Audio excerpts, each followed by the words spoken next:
In the heart of Lagos, where the sun beats down on the yellow commercial buses and the air smells of diesel and expensive perfume, lies the legendary Balogun Market.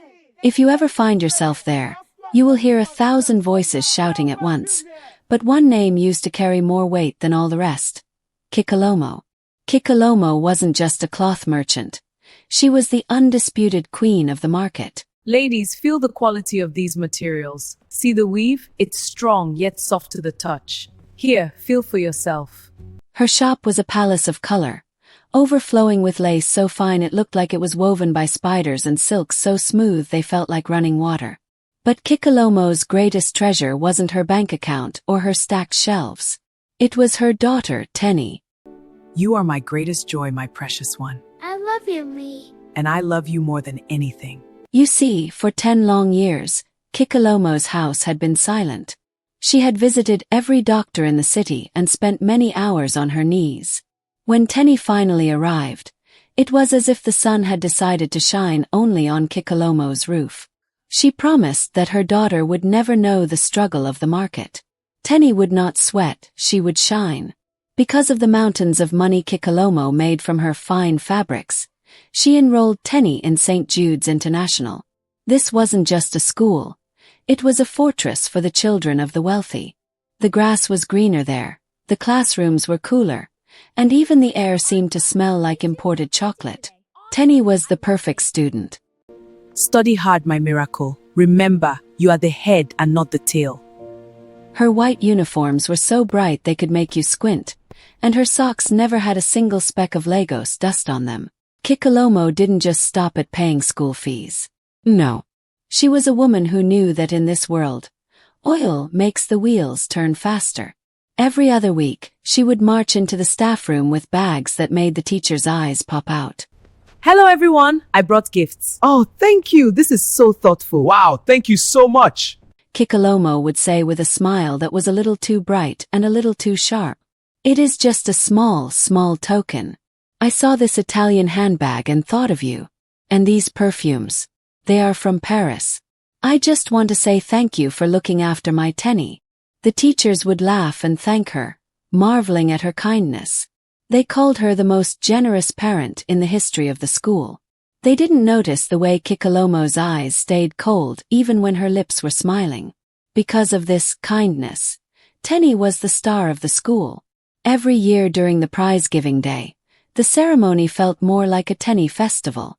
A very warm welcome to our viewers globally. You are watching a special live broadcast from the African Story Hive. I'm Rita, and today we find ourselves at the gates of St. Jude's International. In Lagos, there are two things you don't joke with: your Sunday best and prize-giving day. We are here to witness a tradition that has become somewhat predictable.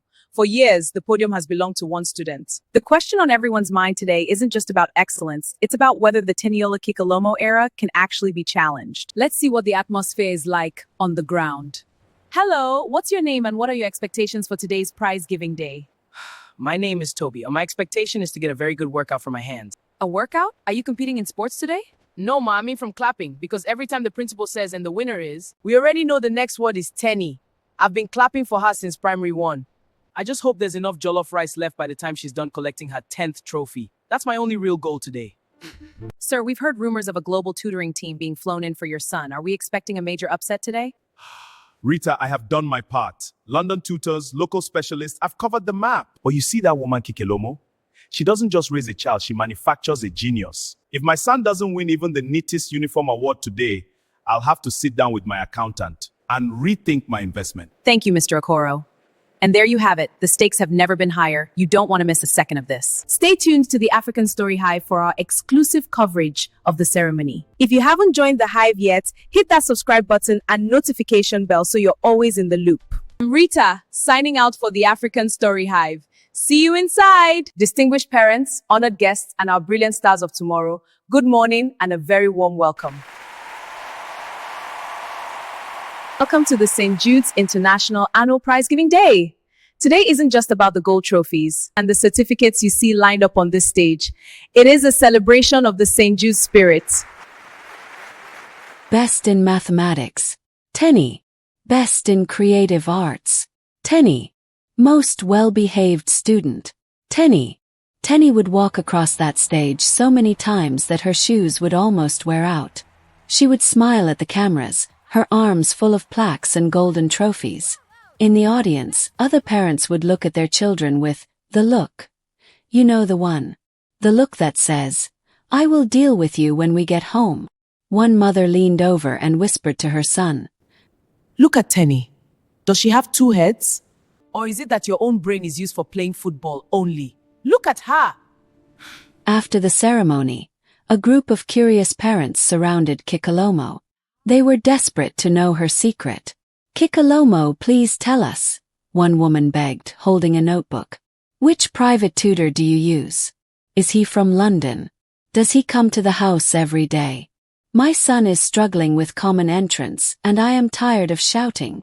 Kikalomo let out a musical laugh and adjusted her expensive headgear. "Tutor? Oh no. We don't use tutors in our house. Teni is just a gifted child. She simply sits down with her books and studies on her own. I don't even help her with her homework. I guess God just decided to give me a genius." The parents sighed, jealous of her luck. Everything in Teni's life was gold. Her grades were gold, her trophies were gold, and her mother's reputation was gold. The new term at St. Jude's International arrived with the usual smell of fresh floor wax and the sound of expensive leather shoes clicking down the hallways. But this term there was a shift in the wind. The Teni dynasty was about to face its first real test. Her name was Simi. She didn't arrive in a flashy car, and her mother didn't carry imported handbags into the principal's office.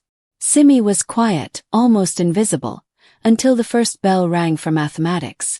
While the rest of the class was still scratching their heads over a complex equation on the board, Simi's hand would go up, steady and sure. She didn't just solve the problems, she dismantled them. She did long division in her head faster than the teacher could type it into a calculator. Within 3 days the nickname had stuck, the human calculator. But what really bothered Teni wasn't just Simi's brain. It was her heart. Teni's brilliance was like a block of ice, shiny but cold. If you asked Teni for help, she would look at you like you were a bug under a microscope. But Simi would sit with the struggling students during recess, explaining fractions with a patience that made everyone love her. The whispers started in the cafeteria. "Did you see Simi's score? 100%. Again.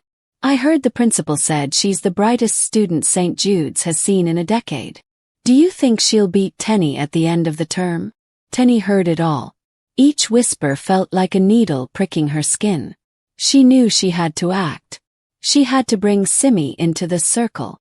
One afternoon, Teni caught Simi near the library. Teni put on her most dazzling billionaire daughter smile.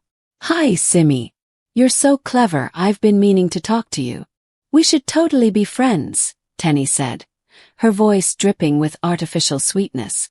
She spent the next 10 minutes asking Simi about her old school, her favorite colors, and her hobbies. Not because she cared, but because she was looking for a crack in the armor. Finally, Teni reached into her designer school bag and pulled out a small, heavy box wrapped in shimmering silver paper. "Anyway, I got this for you. It's a limited edition fountain pen from London. Consider it a welcome to the top gift." Simi looked at the box, then back at Teni. Her eyes were calm, almost as if she could see through the silver paper. "Oh, thank you, Teni. That's very kind of you," Simi said softly. "But I can't take it." Teni's smile flickered. "What do you mean? It's just a pen. It's very expensive." "I know," Simi replied with a gentle smile that didn't waver. "But my mother taught me never to accept gifts from people I don't know very well yet." Teni felt a surge of heat in her chest. She persisted, shoving the gift closer. "Don't be silly. We're classmates. My mother gives gifts to everyone. It's just how we are." Simi just shook her head, her voice remaining polite but firm. "Thank you, Teni. But no." The rejection felt like a slap in the face. But the real blow came during the midterm group assignment. The entire grade was split into teams for a super quiz. Teni's team was full of the wealthiest kids, but Simi's team was fueled by Simi's lightning-fast mind. By the final round, Simi's group was so far ahead that the teacher stopped the clock early. For the first time in her life, Teni stood on a stage and received a second-place certificate. The silver paper felt like trash in her hands. That night, the mansion was not a happy place. Teni threw her school bag across the marble floor and burst into tears. Mama, it's over. That girl Simi, she's going to ruin everything. She's smarter than me, she's faster than me, and the worst part is she refused the gift. I tried, Mama, I tried 3 times. She refused the point of contact? Tell me her full name, every single name. Simi Sola Williams Benson. Good! If she will not take the gift willingly, then she has chosen to give it to us the hard way. Go and have some rest, my miracle. Leave this to Mama. The truth was, the gifts Kikalomo distributed at St. Jude's weren't just tokens of kindness. They were spiritual handcuffs. Every time a teacher or student accepted a bag or a treat, they were unknowingly signing a contract. They traded a piece of their glory, their luck, their focus, their destiny, and that energy was funneled directly into Kikalomo's business and Teni's brain. It was why Teni never had to study, and why Kikalomo's shop was always full. But Simi had closed the door. And in Kikalomo's world, when a door is closed, you don't knock. You kick it down. If she won't trade her light, then I will simply steal the lamp. Simi's mother, Remy, was the kind of woman who wore her Bluetooth earpiece like a piece of high-end jewelry. Her life was a marathon of Zoom calls, spreadsheets, and urgent emails. Ever since Simi's father had moved to London for a 2-year consultancy contract, the house had felt less like a home and more like a high-end office building. It was the reason Simi had been transferred to St. Jude's. Her mother needed a school that handled everything so she could handle the corporate world. At 5:30 a.m., the sun hadn't even thought about coming out yet, but the lights in the Williams Benson house were already blinding. Simi, wake up! The Japanese investors don't wait for beauty sleep.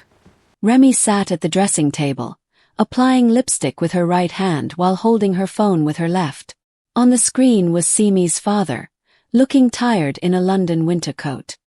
Yes, honey, the traffic in Lagos is getting worse, so I have to leave early, drop Simi off at school, then head to work. Sorry about that, baby. Well done. You are doing a great job. How is my angel doing? Simi is fine.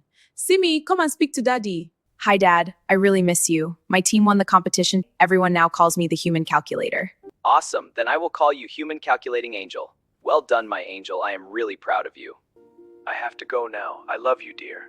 I love you too, Daddy.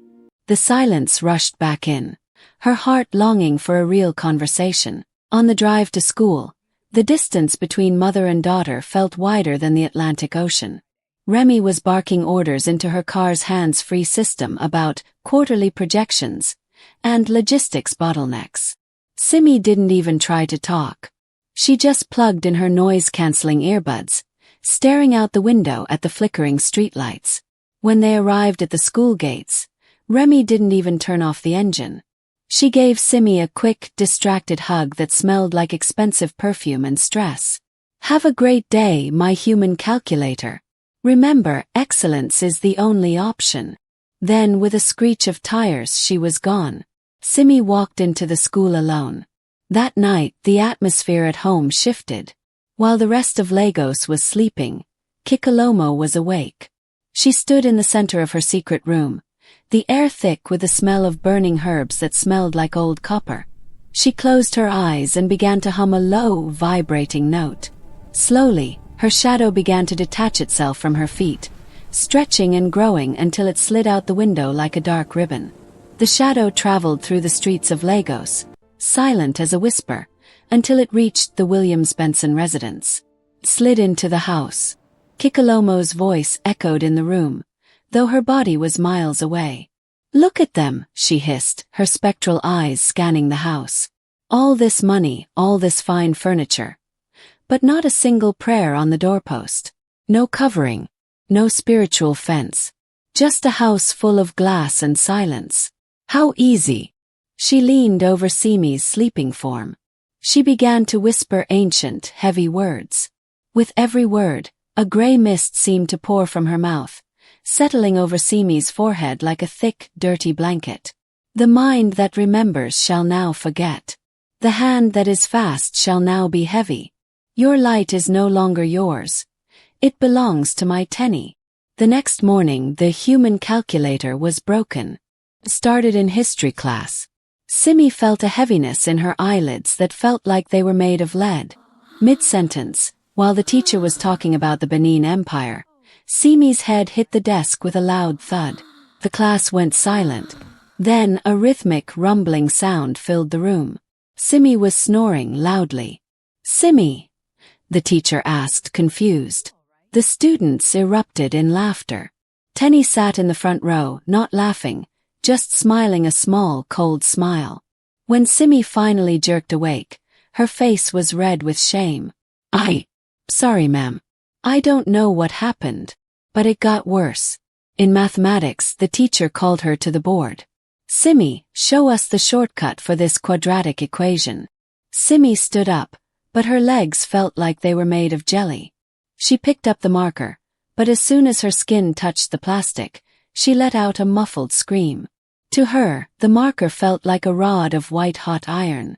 Her hand began to shake violently, and instead of a brilliant formula, she drew a jagged, messy scribble that looked like a dying spider. "What is this, Simi?" the teacher snapped. "Are you playing games with me?"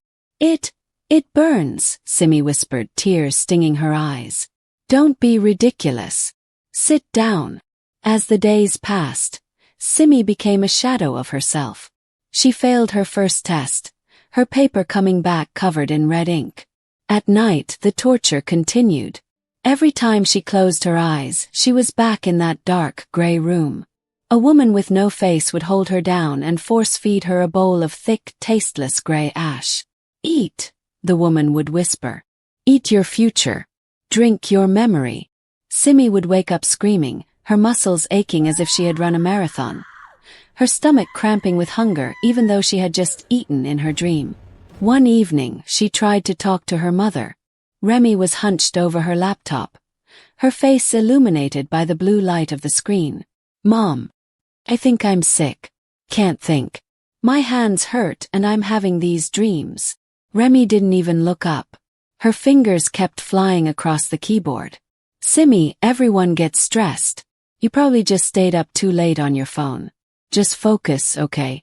Do you know how much I'm paying for that school? You're the human calculator, remember? Act like it." Simi stood there, trembling, realizing that the bridge between her and her mother had been burned down. Across the city, in another mansion, Teni was looking at her own report card, which now showed perfect scores she hadn't even worked for. Teni looked at her mother, Kikalomo, who was calmly sipping tea.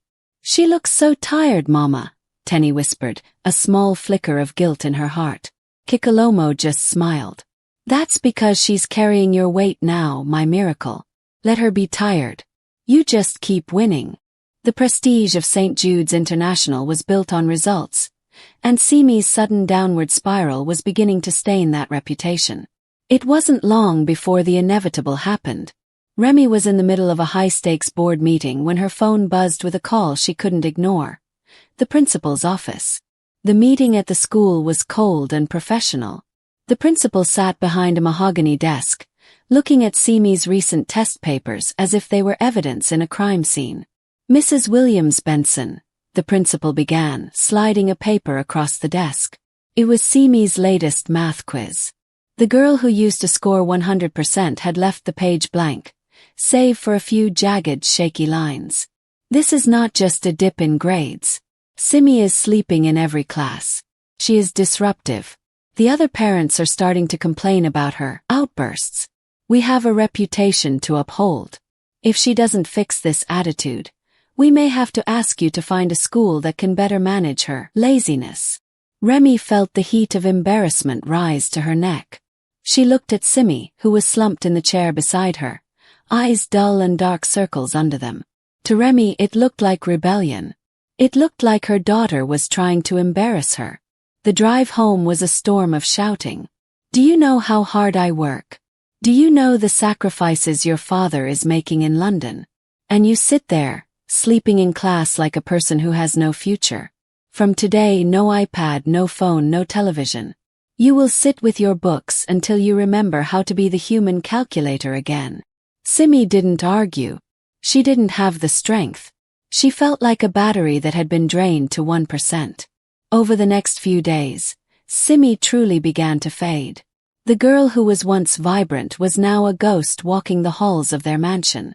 She grew thin, her skin losing its glow. One evening, she walked into the kitchen where Remy was, as usual, typing away on her laptop. "Mama," Simi whispered, her voice cracking. "Please. I don't want to go to school anymore." "I can't do it," Remy snapped. "Enough of this nonsense, Simi. Go and get a glass of water and go to your room." Simi reached for a simple glass on the kitchen island. But as her fingers brushed the cool glass, that familiar agonizing jolt of electricity shot through her arm. Her hand cramped into a claw. The glass slipped, hitting the marble floor with a deafening crack. Simi didn't move to clean it. She just stood there, looking at the shards, and began to sob. It wasn't the cry of a spoiled child. It was the sound of someone who was drowning. "Mama, my hands. They won't listen to me. I'm scared. Something is eating me from the inside." For the first time in months, Remy closed her laptop. She really looked at her daughter. She saw the trembling hands, the hollow cheeks, and the sheer terror in Simi's eyes. This wasn't laziness. This was a tragedy. Panicked and realizing her corporate logic couldn't fix this, Remy dialed the only person she knew who moved in a different kind of power, Auntie Ifioma. Ifioma arrived an hour later. She wasn't a doctor or a psychologist. She was a woman who carried an atmosphere of peace so thick you could almost touch it. She didn't bring a stethoscope. She brought her Bible and a bottle of anointing oil. Hope all is well, my dear. Auntie Fioma, I don't understand what is happening to Simi again. Go and bring her to me. Okay, Auntie. The moment Ifioma stepped into the living room and saw Simi, she stopped dead in her tracks. Her face turned pale, then hardened into a mask of righteous anger. "Remy," Ifioma said, her voice low and dangerous. "How long has she been like this?" "A few weeks," Remy stammered. "I thought it was just school stress." "Stress?" Ifioma turned to Remy, her eyes flashing. "Remy, open your spiritual eyes. Your daughter is being harvested. Someone is treating her like a farm, plucking her glory and her mind to feed another. This child is being fed in the middle of the night." Simi looked up, gasping. "The gray room. The faceless woman. How did you know?" Ifioma sat Simi down in a chair and knelt before her. She took Simi's trembling hands in hers. "Because, my dear, the enemy only steals what is valuable. You are a star, and someone is trying to blow out your light because their own candle has no fire." Ifioma stood up and the atmosphere in the room changed. The air grew warm, not the stifling heat of a Lagos afternoon, but a heavy golden warmth. She began to pray, her voice rising like a trumpet. "Every hand that has stretched out to steal this child's mind, by the authority in the name of Jesus, I command you to wither. You dark table where she has been forced to eat, I set you on fire by the Spirit of the living God. Simi is not your meat. Simi is not your fuel." As Ifioma prayed, Simi's body began to shake. She felt a heave in her chest, a pressure building up in her throat. She began to cough, a deep, rattling sound. Suddenly, she doubled over and vomited onto the floor. Remy recoiled in horror. It wasn't food. It was a thick, gray, pulsating substance that smelled like old graves and charcoal. As it hit the light, it hissed and shriveled into nothing. Simi took a deep, gasping breath. The weight that had been sitting on her chest for weeks simply snapped. The fog in her brain cleared instantly, like a curtain being pulled back to reveal the sun. She looked at her hands. They were steady. The pain was gone. Mama, my hands are not shaking again. I can see, I can think. I feel alive. Ifioma wiped the sweat from her brow and looked at Remy with a solemn expression. "The gate is open now, Remy. But you must stay awake. The person who did this will realize the supply has been cut off. And when a thief realizes the door is locked, they usually come back with a hammer." For the next few days, the Williams-Benson house changed. The laptops were closed. The boardroom meetings were cancelled.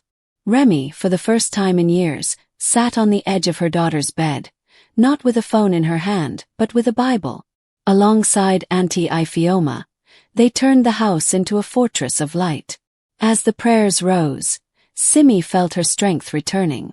It was like a dead battery suddenly being plugged into a lightning bolt. Her mind wasn't just back. It was sharper, faster, and clearer than ever before. When Simi finally walked back through the gates of St. Jude's International, the students gasped. They expected the girl who snored in class and fumbled her pens. Instead, they saw a girl whose eyes held a quiet, terrifying brilliance. The final exams were not a test for Simi. They were a victory lap. She moved through the papers like a hot knife through butter. While Teni sat 3 rows away, sweating and struggling to remember the formula she used to borrow so easily, Simi was finished in half the time. Then came the grand finale. The end-of-year awards. The hall was packed. The air conditioners hummed, but the air felt electric. And finally, for the record-breaking performance in every single subject, our most outstanding student of the year is Simi Williams-Benson. Give it up for her! The applause was deafening. Simi walked onto the stage, her simple uniform looking more royal than any of Teni's custom-made outfits. She stood exactly where Teni believed she had a permanent lease. Teni didn't clap. Her face was a mask of pure, ugly rage. She didn't wait for the closing prayer. She turned and ran out of the hall, straight to her mother's waiting car. "Mama!" It didn't work. Teni screamed the moment she burst into their mansion. "She took it. She took my trophy. She took my glory. You have to stop her, Mama. Stop her forever." Kikalomo's face twisted into something monstrous. The elegant cloth merchant was gone. "If she will not be eclipsed," Kikalomo hissed, "then she must be extinguished." That night, Kikalomo didn't just send a shadow.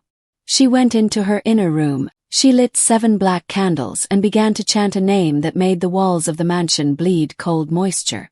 She prepared a strike intended to shut Simi's heart forever. But Kikalomo was walking into a trap she couldn't see. Miles away, Remy was not sleeping. She was pacing Simi's room, her voice low but firm. "No weapon formed against my daughter shall prosper. Any power rising against her destiny, be consumed."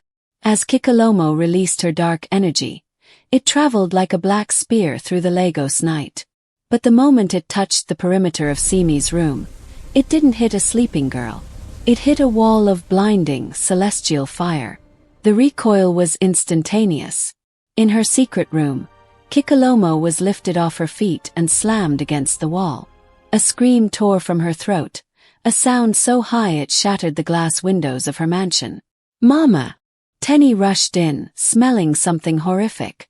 Kikalomo was writhing on the floor. Her skin was turning red, then blistering, as if an invisible torch was being held against her. "The fire, Teni! The fire!" Kikalomo shrieked, clawing at her arms. Teni grabbed a bucket of ice water and threw it over her mother.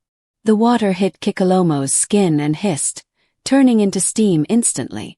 It didn't cool her. The fire wasn't on the outside. It was coming from within. It was the return to sender of every dark thing she had ever sent out. The next morning, the school was buzzing with the news of the awards, but Teni looked like she had been through a war. Her hair was messy, and her eyes were wild with terror. She cornered Simi behind the gymnasium. "Simi, please." Teni fell to her knees, sobbing, clutching Simi's shoes just like she had seen her mother's victims do. "Tell your mother. Tell her to stop the fire. My mama is burning. She's losing her mind. We did it, okay? We took the light, but we are sorry. Just make it stop." Simi looked down at Teni. There was no hatred in her eyes, only a deep, quiet sadness. "Teni," Simi said softly, "my mother didn't start that fire. And she can't stop it. That fire is the truth. You've been living on stolen breath for years, and now the debt is due. Only God can help you now. By the end of the week, The famous shop in Balagan Market was padlocked. The Queen of Cloth was gone. Some say she was taken to a village to hide her scarred skin. Others say she simply vanished into the shadows she used to command. Teni was never seen at St. Jude's again. As the sun set over Lagos, Simi sat on her balcony, talking to her father on a video call. She was laughing, her mind clear, her heart light. The story of the human calculator became a legend in the market. A reminder that you can buy almost anything, but you can never, ever buy a destiny that doesn't belong to you. This story is a sobering reminder that a home without prayer is like a house without a roof, completely unprotected. The fall of Kikalomo and the rescue of Simi teach us that a parent's attention is a child's greatest shield. In our quest for the best life, we must never be too busy to notice when our children's lights are fading. Success in the office is empty if we are losing the battle at home. Stay present, stay prayerful, and stay awake. Join the African Story Hive. Help us keep the fire of African storytelling burning. Subscribe to the African Story Hive for more amazing tales. Like and share this video, it might be the wake-up call someone needs. Comment below. What stood out to you most? Your support helps us create more inspiring stories. See you in the next one.